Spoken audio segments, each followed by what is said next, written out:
यो Romeo and Juliet सेक्सपियरले लेखेको एउटा लेखमा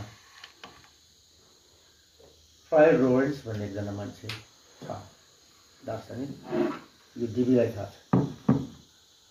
अनि त्यहाँ धेरै मान्छेहरू आत्महत्या गरेका मरेका हुन्छन्, रहस्य कसैले थाहा हुँदैन। र फ्रायर रोरेन्स भन्ने एउटा पुरोहितलाई चाहिँ पण्डितलाई थाहा हुन्छ।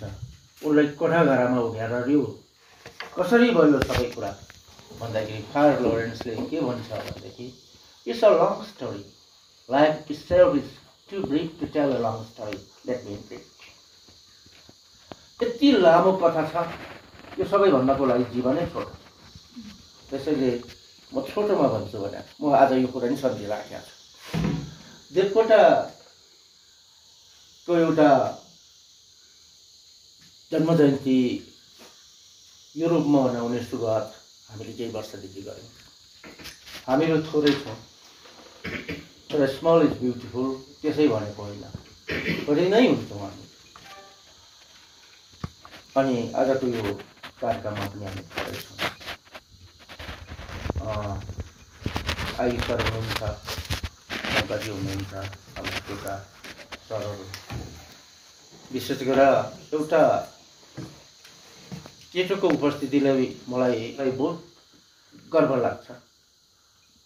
त्यो केटो अराजक चञ्चले तर अत्यन्तै ऊर्जाशील मान्छे हो साहित्यमा। उसको नाम डिबी जिरल। उनलाई देख्दाखेरि मलाई गर्व लाग्छ। उनी नेपाली साहित्यमा यो जिरेकै भए पनि डाक्टर डिबी भण्डारी जस्तै मान्छे। र उनको कृति प्रेम जिरेल सर, दीपिका म्याम सबैको मैले सुने। यो कुरा हामी स्मरणमा राख्न सक्छौँ।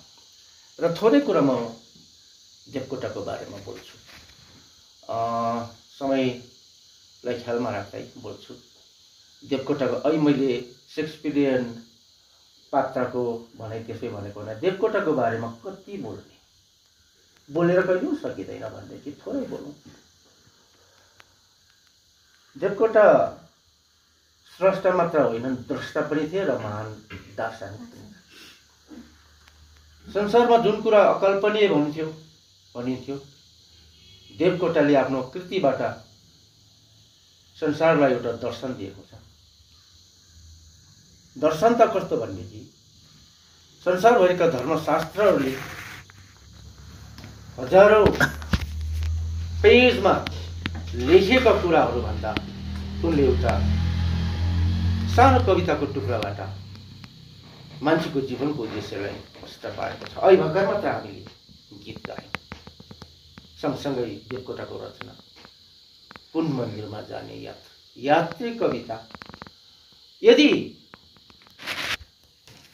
एउटा स्किलफुल राइटरले अङ्ग्रेजीमा ट्रान्सलेट गर्यो भने जादु हुन्छ। तर हामीले त्यो जादु गर्ने कुराहरू राष्ट्रको चेतनामा अहिले पनि आएन।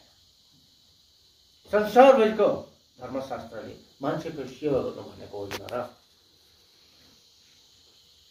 मानिसको आँसु मानिसले बुझ्नु मानिसको धर्म हो।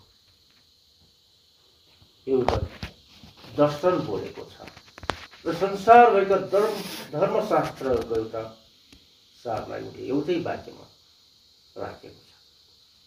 यो कविताले यही कुरा भनेको छ।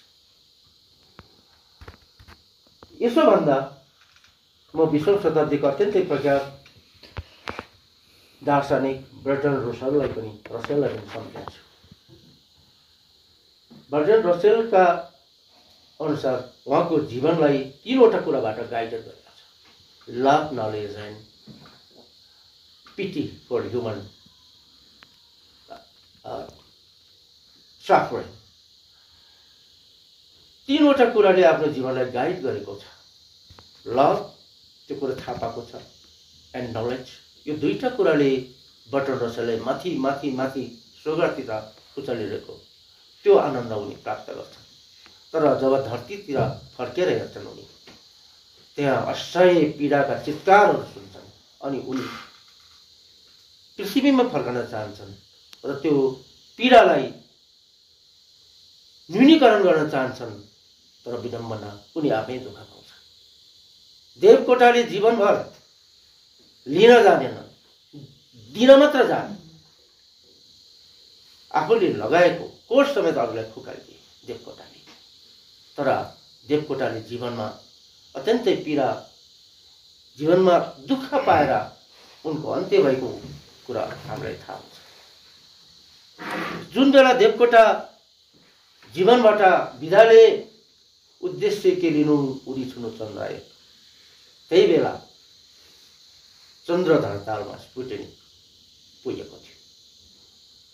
उद्देश्य के लिनु उडी छुनु चन्द्र आयो मामुली वाक्य थिएन, एउटा जीवन दर्शन बोकेको थियो, एउटा message for all people, for all mankind, for all time and place, सदा सर्वदा सबैको लागि एउटा युनिभर्सल मेसेज थियो कि लक्ष्य भनेको उच्चतातिर जाने, जीवनको त्यो लक्ष्य हुनुपर्छ। अनि देवकोटा युगका असली प्रवक्ता हुनुहुन्थ्यो। साहित्यमा यो कुरा अलि मिस गरेको छ। देवकोटा केवल स्रष्टा मात्र होइन, द्रष्टा पनि हुनुहुन्थ्यो। अहिले मैले र उनी जहिले पनि सत्ताको प्रतिपक्षमा बोले। उनी रिबेल हुनुहुन्थ्यो। युगको साँचो एउटा विद्रोही प्रतिनिधि हुनुहुन्थ्यो। प्रमिथियसले स्वर्गबाट देखि मान्छे पृथ्वीमा धरतीमा कठाङ्ग्रा मरिरहेको छ। जिउसको आज्ञा बिना उनले आगो चोरेर पृथ्वीमा पुर्याए। त्यसको दण्ड प्रमिथियसलाई कोर्रामा बाँधेर उनले पीडा भएको यो मिथकहरू छ। देवकोटा त्यस्तै मान्छे। अनि देवकोटाका कृतिहरू अहिले मैले भने उल्था गरेर उ गर्ने एउटा राष्ट्रले कहिले पनि त्यो चाहेनन्, म जानेनन् भन्दिनँ, चाहेनन् भन्छु। बङ्गाली कवि रविन्द्रनाथ ट्यागोरको कृतिहरू जब अङ्ग्रेजीमा उल्था गरियो उनले नोबेल प्राइज पाए। देवकोटा सायद त्यस्तो हिरा मोती हुन् जसलाई हामीले चिनेर पनि चिनेनौँ। राष्ट्रको एउटा उपहार शेक्सपियरको उसमा स्मरणमा गएर हाम्रा राष्ट्रका नेताहरू, कविहरू, लेखकहरू त्यहाँ पुगेर आउँछन् र फर्किँदा उनी शेक्सपियर प्रति उनीहरू बग्लेर आउँछन्, तर आफ्नै देशको देवकोटालाई किन एउटा एकजना त्यति महान कविको घर उहाँको चाहिँ उहाँले जीवनमा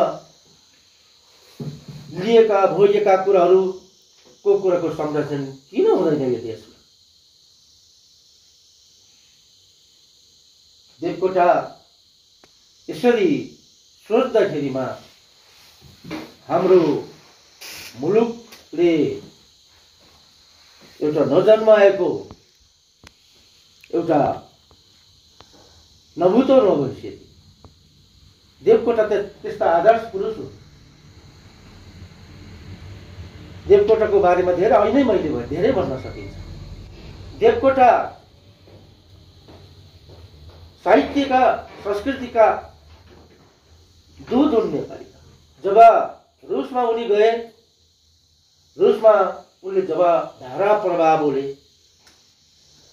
रुसी विद्युषी जसले नेपालमा आएर नेपाली भाषामा पहिलो नेपाली भाषामा चाहिँ पिएचडी गर्ने डाक्टर एग्योनिना, डाक्टर रसिना एग्योनिनाले चाहिँ नि उहाँले के भनेको थियो तस्कारमा, उहाँले चाहिँ धारा प्रवाह बोले, the greatest parrot I had ever seen. मैले यस्तो चाहिँ नि धारा प्रवाह गर्ने जीवनमा यस्तो ठुलो सुगा भेटेको छ उहाँले भन्नुभयो। अनि नेपाल बिर्से उनीहरूले, तर देवकोटाको नेपाल भन्ने सब ऊ त्यो नाम बिर्सेदा नै देवकोटाको देश भनेर भन्छ। नेपालमा यस्ता सांस्कृतिक, यस्ता चाहिने साहित्यिक, यस्ता राजनीतिक विभूतिहरू छन् जसलाई संसारले चिनेको छ। देवकोटालाई राहुल साकृत्यानले त्यहाँको हिन्दीका महाकवि, 3 जना महाकविको कुल योग बराबरको क्षमता बोकेका व्यक्ति भनेर एकदमै प्रशंसा गरेका छन्। यो देश बाहिर भएको प्रशंसा हो देवकोटामा। त्यस्तै बुद्ध त संसारले प्रशंसा गरेको उहाँको नेपालमा जन्मेको। इतिहासबाट हेर्ने हो भने अहिले त हामीले इतिहास बिर्सिया छौँ, हामीलाई थाहा छैन, पत्तै नपाइकन इतिहास पढाउने पाठ्यक्रमहरू यो देशमा वञ्चित गराएर हामीले इतिहास पढाउन पाएनौँ। त्यसको परिणामहरू निस्किँदैछ अहिले। राजनीतिक रूपमा त्यत्रो एउटा अङ्ग्रेजी साम्राज्यवादको उर्लादो भेललाई सामना गर्ने भीमसेन थापा, जसलाई देश बाहिर पनि धेरै चिन्दछन्, इतिहासमा धेरै कुरा लेखिएको छ। यस्ता विभूतिहरू छन् हामीसँग। देवकोटा पनि त्यस्तै विभूति हुन्, सांस्कृतिक विभूति हुन्। र मैले छोटोमा म भन्न चाहन्छु, उहाँले चाहिँ नि राजनीतिक भूमिका पनि देवकोटाको छ। उहाँ गोर्खा परिषदबाट उहाँले चाहिँ प्रतिनिधित्व गर्नु भएको थियो। उहाँको सदनमा जाँदाखेरि उहाँले एउटा कोट लगाएर आउने, त्यो कोट चाहिँ उहाँले एक ठाउँमा झुन्ड्याउ, एक दिन चोरी भएको कुरा यो पनि सत्य। अब कोट चोरी भएपछि देवकोटा झोक्रिएर सोचिरहेको बेला एकजना सज्जनले, कविज्यू त्यो कोटको मूल्य कति थियो भनेर सोधनी हुँदा देवकोटाले जवाब दिए, मैले अहिले त्यो कोटको मूल्य सोचिरहेको छैन, नेपालीको मूल्य सोचिरहेको छु। उहाँको जवाब त्यस्तो थियो। यसरी एक महान मनुवा, महान मानव हाम्रो बिचमा रहनु भएन। उहाँ सम्भवतः अलि धेरै बाँच्न सक्नुहुन्थ्यो, राज्यबाट उहाँको राम्रो किसिमको त्यो भएन। देवकोटा जति उहाँको मृत्युपछि देवकोटाको जति जति जति हुँदैछ, देवकोटा चाहिँ अहिले पनि उत्तिकै महान बन्दै जानुभएको छ। देवकोटाको बारेमा धेरै कुराहरू भन्दै गइएको छ, धेरै कुरा थाहा हुँदै गएको छ। यस्तो लाग्छ हामी देवकोटाको महानतासित, उहाँको महान मानवीय दर्शनसित हामी सबै पग्लिँदैछौँ। मानिस ठुलो दिलले हुन्छ, जातले हुँदैन। कहिले कहिले हामीलाई यो जातीय कुराहरू, छुवाछुतको कुराहरू, नस्लीय कुराहरू गर्दाखेरि कसैले मनपर्छ, कसैले मन पर्दैन। तर सत्य कुरा चाहिँ के हो भने देवकोटा स्वयं आफ्नै प्रतिपक्ष हुनुहुन्थ्यो। देवकोटालाई कसैले खसालेर बोल्नु पर्दैन थियो। देवकोटा आफ्नो जीवनमा आफ्नो प्रतिपक्ष हुनुहुन्थ्यो। उहाँ त ब्राह्मण समाजको नेतृत्व एउटा रिप्रेजेन्ट गर्नुहुन्थ्यो। तर उहाँले नै भनिदिनु हो, मानिस ठुलो दिलले हुन्छ, जातले हुँदैन। चट्याङ बर्साएका थिए ब्राह्मण भागमा देवकोटाले। योभन्दा महान कुरा के हुन सक्छ? योभन्दा ठुलो मेसेज के हुन सक्छ? र मैले धेरै बोलेँ, धेरै छ। देवकोटा एकजना सागर, उहाँको बारेमा बोल्नु भनेको त्यो सागरबाट एक अलिकति पानी उठाएर फेरि त्यही बगाउनु जस्तै मात्र हो। त्यसैले देवकोटाको बारेमा यति बोलेँ। धन्यवाद, नमस्कार।